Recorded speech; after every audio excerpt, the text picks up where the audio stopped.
अन Abdurrahman इब्ने अस्वाद अन अलकमता काला अब्दुल्लाह इब्ने मसूद, काला अब्दुल्लाह इब्ने मसूद। समझ गए, इतना तो आती होगी। अल्लाह उसल्ली बिकुम सलात रसूलिल्लाह, क्या मैं आपको आप सल्लल्लाहु अलैहि वसल्लम की नमाज सिखाऊं?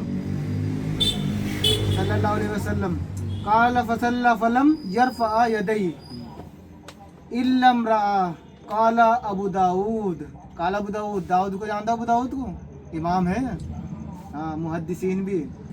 काला अबू दाऊद हाज़ा हदीसुन मुख्तसरतुन मिन हदीसिन तावीलिन वलैसा हुआ बिसहीही अलल हज़ल लफ्ज़।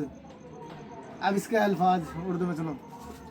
जनाब अलकमा से रिवायत है, इन्होंने कहा हज़रत अब्दुल्लाह इब्न मसूद रज़ी अल्लाहु अन्हा ने कहा, अनहा अनहा तो उनको कहेंगे वो अनु वो रवे, चलो अनु ही कह दो। अनु क्योंकि अन्ना औरत के लिए लगता अरे है। मैं यो भी बता दूंगा ना, अनु को भी बता दूंगा, औरत के लिए क्या लगे। क्या मैं तुम्हें रसूल अल्लाह सल्लल्लाहु अलैहि वसल्लम की नमाज पढ़कर दिखाऊं? चुनाचा इन्होंने नमाज पढ़ी और अपना हाथ सिर्फ एक ही बार उठाए।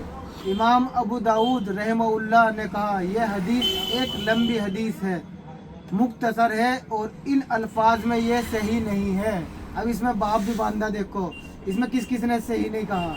वजाहत अइमा हदीस अहमद इब्ने मुबारक, इब्ने मुबारक, बुखारी, राजी, अबुल हाकिम, दारुल कुतनी और इब्ने हब्बान ने इस हदीस को ज़ईफ कहा। कितने इमामों ने कहा बताओ? एक ने नहीं, ये इमाम है, बड़े इमाम। ज़ईफ का मतलब ये थोड़े के ये घटिया है, ज़ईफ का मतलब ये है कि कमजोर है ये। तो नहीं ले जाए। सुन तो अब मैं ज़ईफ का मतलब ये नहीं है कहने जी हाँ वो बिल्कुल सिरे से खारिज हो। उन्होंने कहा जिसकी कोई चेन ना जोड़ती हो आप सल्लल्लाहु अलैहि वसल्लम के सज्जे के तक जाके, तो वो ज़ईफ है। मान लो बीच में कोई कली टूट गई, अच्छा, अब उन्होंने पूछा मान लो आपसे कोई के भाई आमिर को कहाँ से बात पता चली कि अपने भाई से रिजवान पे, सुन तो क्या अपने क्या आमिर तुम्हें बात कहाँ से पता चली कि मुझे अपने भाई के रिजवान से पूछा कि आपने तुमने ये बात कहाँ से सुनी अल्लाह के रसूल की? तो कहते कि मैंने अपने दादा से सुनी। तो कहते कि आमिर के बाद रिजवान के बाद इनका बाप होना चाहिए था, बाप नहीं है, दादा से के सुनी, बाप हो सकता है बाप मौजूद ना हो। अरे तो इसको ज़ईफ कैटेगरी में डाल दिया, जबकि चेन जुड़ी हुई आनी चाहिए। ठीक है, हमने आपकी बात मान ली। उससे ना है रावी की सनद से वो नहीं है चाहिए क्यों? ये पता किसके अल्फाज की, जो अल्फाज तोड़ मरोड़ के पेश करे गए हैं उससे ज़ईफ है वो। और कई आदमियों ने ज़ईफ करार दिया। कई इमामों ने। अच्छा चलो ठीक है, चलो ज़ईफ का मतलब कमज़ोर है, इस हदीस में कुछ ताकत है।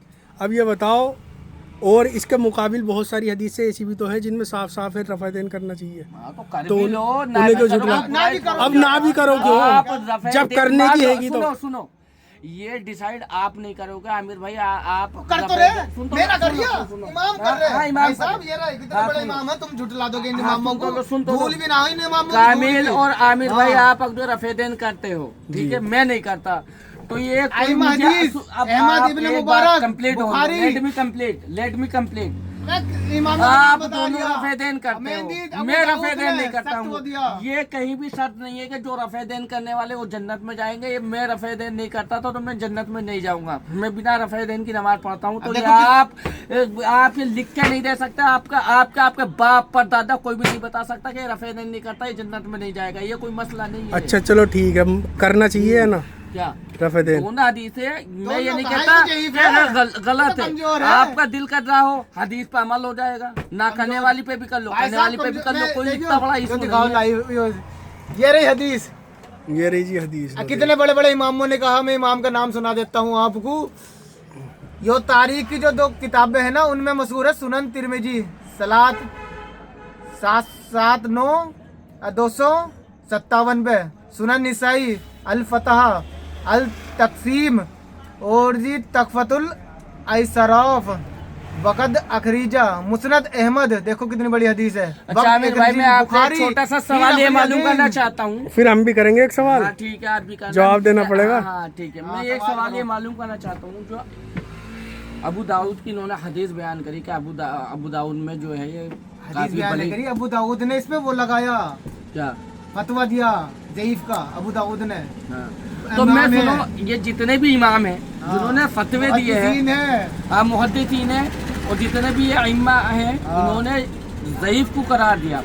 तो हम ये कहना चाह रहे हैं, जब इन्हें पता था हमारा इमाम को जितने भी इमाम है कि भाई ये चीज एक चीज ये जैसे दो चीज है। हाँ एक मैं चीज दूंगा ये इसका है, जवाब। ये स्ट्रॉन्ग है और ये ज़ईफ है। वीक है, ठीक है। ये स्ट्रॉन्ग है ये वीक है और हम सब जानते हैं। तो क्या उनको नहीं पता था कि उम्मत में चल के आगे को बिगाड़ पैदा हुआ, कुछ ज़ईफ को पकड़ेंगे कुछ स्ट्रॉन्ग को पकड़ेंगे। तो जब ये हम कई मेजोरिटी ये बता रही है कि यार ये कमज़ोर है, ये सही नहीं है और ये स्ट्रॉन्ग है ज़्यादा, तो उनको ये यहाँ तक हमारे पास तक आने की क्यों खाली ये को नहीं रखी है, ये को नहीं रखी कि भाई ये है इसे हटाओ। क्या वजह है, क्या वजह है ये बता दो। अब जवाब सुनो पहले।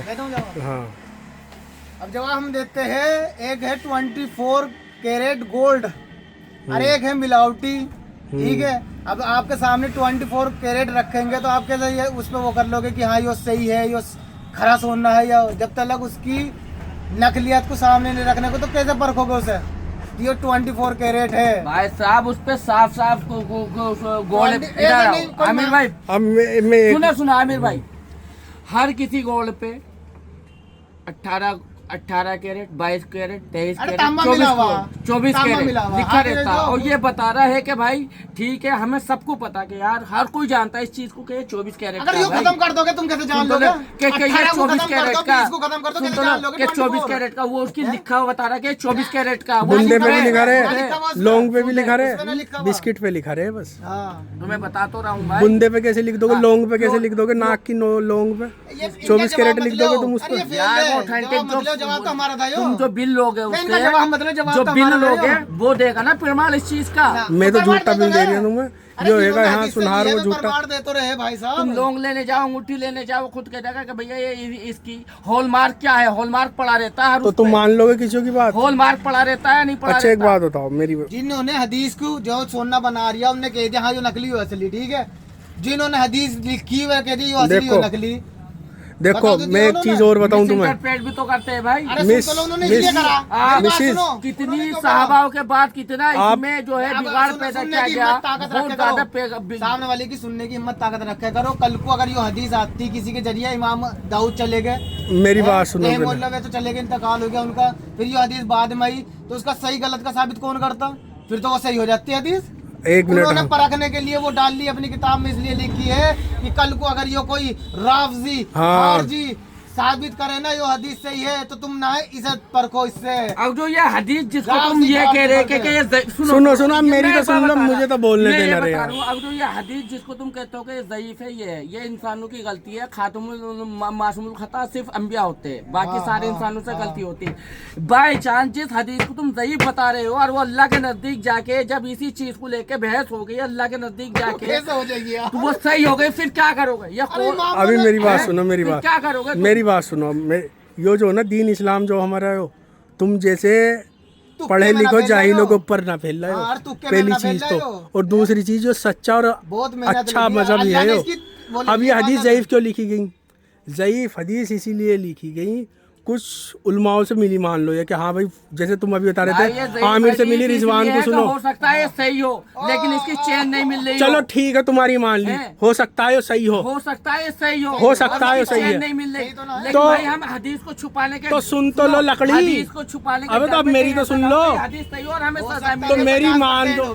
चलो मैंने मान ली तुम्हारी, हाँ यो हदीस इस वजह से लिखी गई, हो सकता है सही हो, ठीक है, इस वजह से लिख दी। लेकिन कुछ उलमाओं का मानना है कि वो ज़ईफ है, ठीक है। अब इसके मुकाबिल अब तुम उसी चीज को तो लेओगे जो 50-50 है, तो भाई हम कहाँ मने करते हैं? अब उसके मुकाबिल तो करने की 10 मिल नहीं, उसके जो सही हदीस मिल रही उसे तो मान लो। तुम ज़ईफ को क्यों पकड़े हुए बैठे हो? देखो इस्लाम जो है ना, इस्लाम दोनों हदीसों पे वे जो मौलाना थे जो लिखने वाले हदीस से, ये बुखारी इमाम हम्बल ये जो थे ना, ये मुहद्दिसीन जो ये बेचारे पूरी जिंदगी इन्होंने खर्च कर दी। सुनो बीच में मत,